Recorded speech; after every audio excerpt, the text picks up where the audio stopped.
कल मैं आपको बता रहा था प्रबंध के मुख्य कार्य और सहायक कार्य में के बारे में। आज हम देखते हैं पेज नंबर 32 और आज देखेंगे समन्वय यानी कोऑर्डिनेशन। समन्वय का अर्थ या अवधारणा देखिएगा। समन्वय से हमारा जो अभिप्राय है उत्पत्ति के विभिन्न साधनों को और उनके कार्यों को एक सूत्र में बांधना तथा लयबद्ध करना, ताकि वे सामूहिक लक्ष्यों की प्राप्ति हेतु प्रभावपूर्ण ढंग से कार्य कर सकें। और समन्वय के अंतर्गत संस्था समूह के विभिन्न सदस्यों के बीच कार्य का आवंटन इस प्रकार किया जाता है कि उनमें परस्पर जो है सामंजस्य, सहयोग, सद्भावना, सौहार्द तथा संतुलन कायम रहे। समन्वय भी प्रबंध का अत्यंत महत्वपूर्ण कार्य है। इसे सभी घटकों में तालमेल बना रहता है, नाम ही समन्वय है, कोऑर्डिनेशन। समन्वय के अभाव में देखिएगा उपक्रम की उत्पादकता पर प्रतिकूल प्रभाव पड़ता है तथा उत्पादन लागत भी बढ़ जाती है। और कुछ विज्ञान समन्वय को प्रबंध का पृथक कार्य भी मानते हैं और प्रत्येक प्रबंधकीय कार्य का अलग अलग ध्येय समन्वय पर केंद्रित रहता है।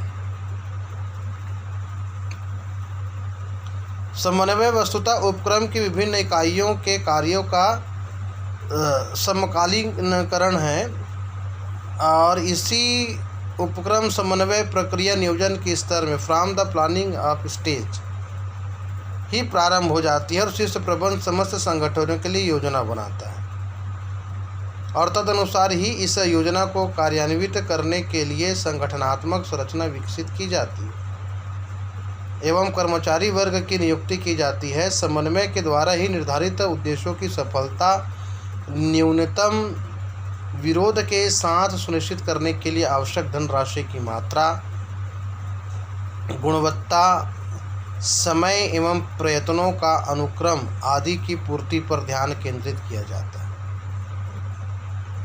प्रबंध का प्रत्येक कार्य समन्वय की ओर प्रस्थान का अभ्यास या अनुशासन है। यह बात जो नामांकित जो चार्ट बनाई गई है उससे स्पष्ट होता है। देखिएगा, नियोजन, संगठन, फिर नियंत्रण, प्रबंध का स्तर, संपादन के पूर्व परिस्तर, आप चार्ट को देख सकते हैं। समन्वय की परिभाषा इसमें कुछ वैज्ञानिक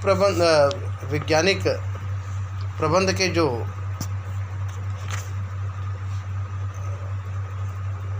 लेखकों द्वारा दी जाती है।